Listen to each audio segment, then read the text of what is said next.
اسی لیے ہمارے گھروں میں اکثر یہ رواج ہوتا ہے کہ جی ہمارے تو ہر سال ایک ہی جانور آتا ہے اور ابا جان کرتے ہیں، کہیں امی جان کا ذرا زور ہوتا ہے، ان کی طرف سے ہوتا ہے، اور کبھی ایک راؤنڈ چلتا ہے کہ پہلے سال ابا جان کی طرف سے ہوا تھا، پھر امی کے، پھر بھائی کے، پھر بہن کے، دادا دادی، اس طریقے سے۔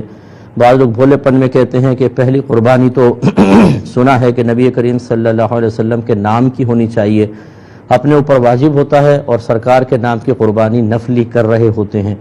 تو اچھی طرح یاد رکھیں کہ جس پر قربانی واجب ہو گئی اسے اپنی طرف سے تو جانور قربان کرنا ہی ہوگا۔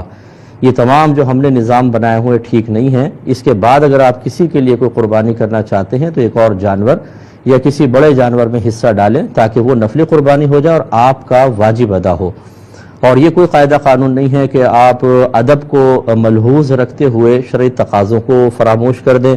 مثال کے طور پہ جی ادب یہ ہے کہ پہلے نبی کریم کے لیے ہو، پھر ہمارے لیے، پہلے قربانی ماں باپ کی طرف سے ہو، پھر ہمارے لیے۔ یہ ادب کے طور پہ تو اچھا سمجھ میں آتا ہے، لیکن شریعت اس بات کا تقاضا نہیں کرتی۔ الامر فوق الادب، یہاں پر یہ جملہ بالکل ٹھیک ہے کہ حکم ادب سے بڑھ کر ہوتا ہے، پہلے آپ کو اپنی طرف سے واجب ادا کرنا ہوگا۔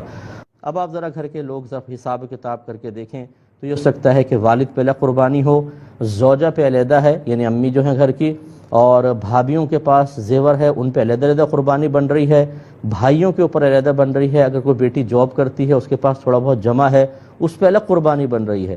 یوں ہمارے گھروں میں بعض اوقات 8 10 قربانیاں بن رہی ہوتی ہیں، لیکن سال ہر سال ہم ایک قربانی یا 2 قربانیاں کر رہے ہوتے ہیں، یا وہی طریقہ ہوتا ہے کہ مجھ پر واجب ہے میں نہیں کر رہا ہوں، جو ہم امی کی طرف سے کر رہے ہیں، بیٹی کی طرف سے کر رہے ہیں، یہ سب غلط ہے۔ اس لیے اب آپ اس کا حساب کر کے اچھی طریقے سے پھر قربانی خوش دلی کے ساتھ کریں۔ نبی کریم نے اس کی تلقین بھی فرمائی ہے، بلکہ سابقہ جو سال گزر گئے ہیں ان کا بھی ذرا غور کر لیں کہ کیا ان میں آپ پہ قربانی واجب تھی یا نہیں تھی۔ ہو سکتا ہے کہ آپ سال ہر سال سے قربانی نہ کر رہے ہوں، حالانکہ آپ پر واجب ہوتی چلی جا رہی تھی۔ اس کا پھر حل یہی ہے کہ جو جتنی قربانی ان کا حساب کریں۔ اب وہ قربانی کی قضا نہیں ہوتی ہے، کفارہ ہوتا ہے، ایک قربانی کے برابر پیسہ جو آپ کو صدقہ کرنا ہوگا۔